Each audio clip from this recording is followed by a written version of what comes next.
नया दिन, नई खबरें और आज खबर की शुरुआत हम करेंगे क्रिस्टियानो रोनाल्डो के इंटरव्यू के साथ। जी हाँ, यूनाइटेड ने एक नया इंटरव्यू निकाला है।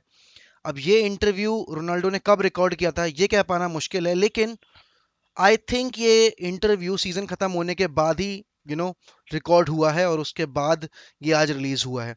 तो उस इंटरव्यू में रोनाल्डो ने जितनी भी टाइम यूनाइटेड के फैन बेस के बारे में या सीजन के बारे में बातें की हैं, उसमें उन्होंने एक लाइन जो बोली है उसमें ये उन्होंने कहा है कि I am really really happy at Manchester United and I will continue.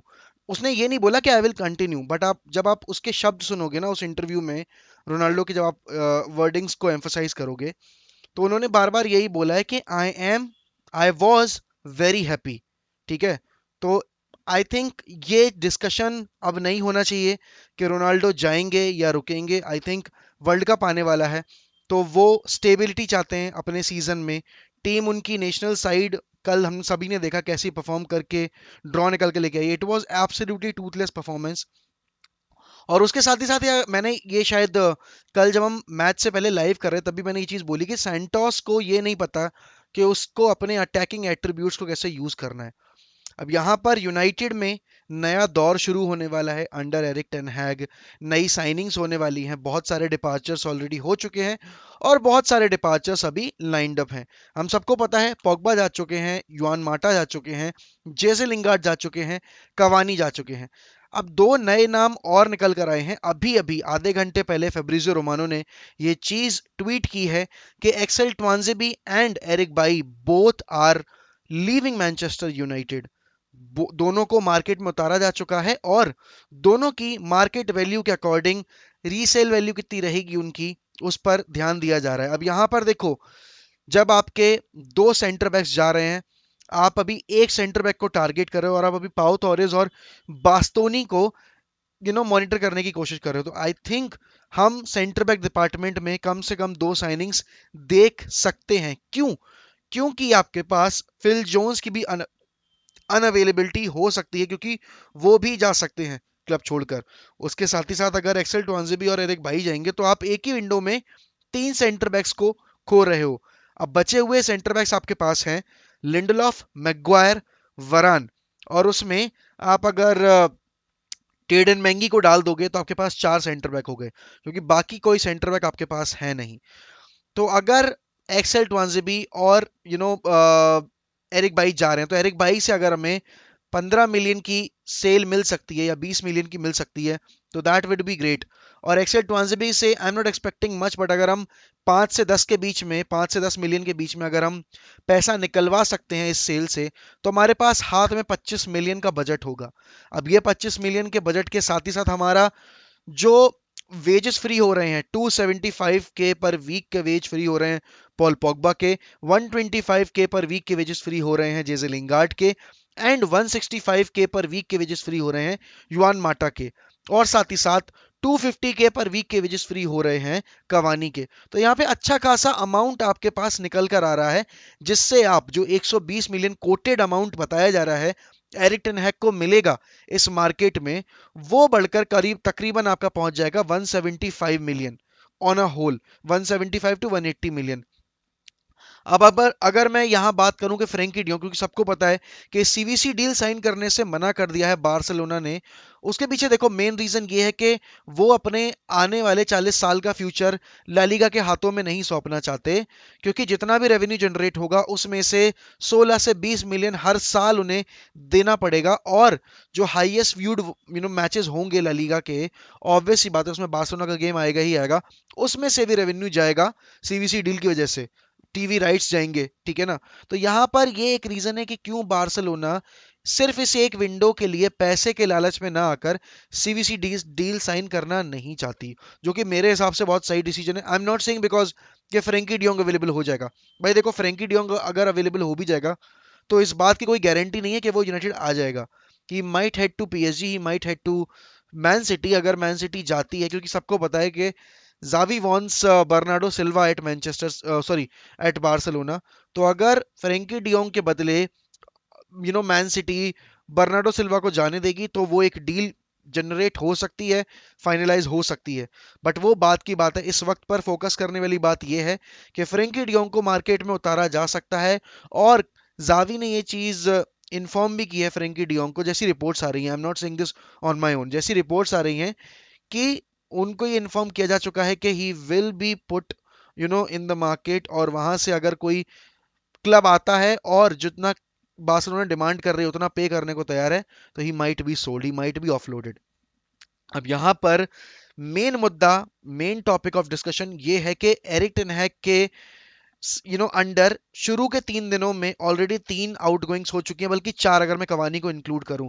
उसके साथ ही साथ ये 2 आउटगोइंग्स और हो सकती हैं, तो टोटल 6 आउटगोइंग्स हो जाएंगी, लेकिन अभी तक साइनिंग एक भी नहीं हुई है। वहीं अगर मैं सिटी की बात करूं तो उन्होंने हुलियन अल्वारेज और अर्लिंग हालैंड की डील पहले ही फाइनलाइज कर दी थी, उसको पब्लिसाइज कर दिया था।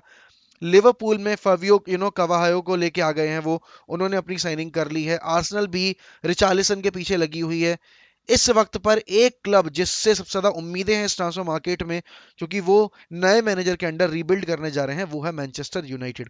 और उन्होंने अभी तक ऐसा कोई साइन दिखाया नहीं है कि वो किसी भी डील के बहुत ज्यादा नजदीक है, एक्सेप्ट फॉर टिम्बर डील। अगर मैं डार्विन न्यूनेस के केस में भी बात करूं, तो डार्विन न्यूनेस के केस में भी अभी हवा जो है वो इतनी ज्यादा गर्म नहीं है कि भाई आपको ये लग रहा हो कि नहीं, डार्विन न्यूनेस आ ही जाएगा, because he wants champions league football, सबको पता है। देखो, ये कोई छुपाने वाली बात नहीं कि यूनाइटेड के पास चैंपियंस लीग फुटबॉल नहीं है, तो उनको बहुत सारी जगह पे समझौता करना पड़ेगा, बहुत सारी जगह पर उन्हें निराशा भी हाथ लगेगी, क्योंकि जब आप टॉप टीयर यूरोपियन फुटबॉल में पार्टिसिपेट नहीं कर रहे होते हो एक सीजन, तो जो टॉप टैलेंट्स होते हैं ना, जो जिनके पास ऑप्शंस बहुत ज्यादा होते हैं, और वो चैंपियंस लीग क्लब्स को भी अट्रैक्ट कर रहे हैं अपनी तरफ, तो वो ऑब्वियस सी बात है क्यों यूरोपा लीग वाले क्लब में आना चाहेंगे। बट मेन मुद्दा अभी यही बना हुआ है कि क्या प्रोजेक्ट हम प्रेजेंट करेंगे। एरिक टेन हैग कॉन्वर्जेशन जो रखेंगे प्लेयर्स के आगे जिनको हम टारगेट कर रहे हैं, वो कितना कन्विंस करने में सफल रहेंगे। क्योंकि आप देखो, जेरार्ड ने कमारा को अट्रैक्ट करके साइन कर लिया भाई, जेरार्ड ने कोटिन्हो को रोक लिया। जेरार्ड का पुल पावर इस वक्त पे काफी ज्यादा अमेजिंग है, और यही एक चीज है कि जो यूनाइटेड को करनी पड़ेगी। यूनाइटेड के पास अगर प्रोजेक्ट नहीं है तो भाई बनाओ, डिस्कशन करो बैठकर, जॉन मटाओ और एरिक टेन हैग को ये चीज ध्यान में रखनी पड़ेगी कि इस बार उनको इस विंडो में पूरा पूरा जो है ना फ्रूटफुल तरीके से रिजल्ट निकालना पड़ेगा। क्योंकि जब आपके पास प्लेयर सही होंगे तो रीबिल्ड का जो आपका प्रोसेस होगा वो थोड़ा जल्दी और थोड़ा अच्छे से शुरू हो पाएगा। और यही एक वजह है क्यों सारा फैन बेस बहुत ही आशा लगाए बैठा है एरिक टेन हैग से। अब देखो, एरिक टेन हैग ने पब्लिकली बोल दिया कि ही वांट्स रोनाल्डो, और Ronaldo is going to be a goal scorer, a leader and this and that. Captaincy में चेंज हो सकता है, and we might see Ronaldo leading Manchester United as captain. अब कितने लोग इस बात को सपोर्ट कर रहे हैं, कमेंट्स में जरूर बताइएगा कि कितने लोग चाहते हैं कि रोनाल्डो बने मैनचेस्टर यूनाइटेड का कैप्टन, या फिर कितने लोग ये चाहते हैं कि डेविड डिया को कैप्टन आर्मबैंड दिया जाए। मैं डेविड डिया वाला फेवर में बैठा हुआ हूं, क्योंकि डेविड डिया ने क्लब को तब थामे रखा, क्लब तब तब क्लब का साथ दिया जब क्लब बहुत ही ज्यादा खराब हालत में था। रोनाल्डो रुकेंगे, Ronaldo will be the ultimate legend, जैसे कि मैं बहुत बार वीडियोस में बोल चुका हूं। बट आई थिंक डेविड डिया को मौका मिलना चाहिए कैप्टन आर्मबैंड पहनने का। बस वही एक वजह है। I adore Ronaldo, I love Ronaldo, but मेरे मेरे हिसाब से डेविड डिया को कैप्टन आर्मबैंड मिलना चाहिए। तो भाई आप लोग जरूर कमेंट्स में बताइए कि आपको क्या लगता है कौन से वो 2 साइनिंग्स होंगी सेंटर बैक डिपार्टमेंट में, क्योंकि मेरे हिसाब से तो पाओ टोरेज ज्यादा करीब लग रहे हैं मैनचेस्टर यूनाइटेड के देन बास्तोनी। तो टिम्बर और पाओ टोरेज की एडिशन हम देख सकते हैं डिफेंस डिपार्टमेंट में। साथ ही साथ मिडफील्ड में I can see Frenkie de Jong. पता नहीं क्यों मुझे अभी भी विश्वास है कि फ्रेंकी डियोंग आ जाएगा। बहुत सारे बार्सिलोना के फैंस आकर बेमतलब की गाली देंगे कि भाई कितना बेशरम है, कितना बेशरम क्लब है बेसिकली, फ्रेंकी डियोंग इतने बार मना कर चुका है, बट फिर भी जा रहे हैं उसके पीछे। भाई जाएंगे क्योंकि क्लब को जरूरत है, और अगर हम अट्रैक्ट करके ले आएंगे फ्रेंकी डियोंग को तो बुरा क्या है, हमें एक वर्ल्ड क्लास प्लेयर मिल रहा है। और ऐसा नहीं है कि Frenkie de Jong will be a Di Maria kind of a player, और ना ही हमारे पास लुई वेनाल जैसा मैनेजर है जो कि उसको आउट ऑफ पोजीशन खिलाएगा। वो उसी मैनेजर के लिए खेलने आ रहा है जिसने उसको ग्रूम करके वर्ल्ड स्टेज पे प्रेजेंट किया था। तो that is the only reason why United are so eager to get Frenkie de Jong on board, and why Erik ten Hag wants Frenkie de Jong with him at Manchester United. तो यही reason है बस। और इसके साथ ही साथ अगर मैं अटैक लाइनअप में बात करूं, तो हमारे पास रफीनिया का ऑप्शन है जो कि बार्सिलोना के टारगेट पर भी है। हमारे पास एनकुंकू का ऑप्शन है जो कि पीएसजी, बायर्न म्यूनिख और कहीं ना कहीं लिवरपूल के भी रडार पर है। तो बहुत ज्यादा कंपटीशन हमें फेस करना पड़ेगा किसी भी साइनिंग के लिए, और हमें थोड़ा सा ओवर पे भी करना पड़ेगा, बट उसमें हमें कोई दिक्कत वाली बात नहीं है, क्योंकि हमने सालों साल यही तो किया है। पिछले 9 साल में हमने हमेशा प्लेयर्स को ओवर द टॉप जाकर पे किया है।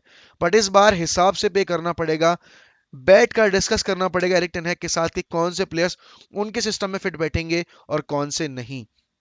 तो ये थोड़ी सी इन्फॉर्मेशन थी आज जो भी अपडेट्स आई थी यूनाइटेड के बारे में। सुबह वीडियो नहीं बना पाया था क्योंकि तबीयत सही नहीं है। सोचा अभी कि थोड़ा सा बेटर फील कर रहा हूँ, तो जो अपडेट आई है उस पर एक वीडियो बना दूं। चलिए गाइस, अगर आप चैनल पे नए हैं तो सब्सक्राइब करना मत भूलिएगा। We are very close, we are just 20 subscribers away from 23 के।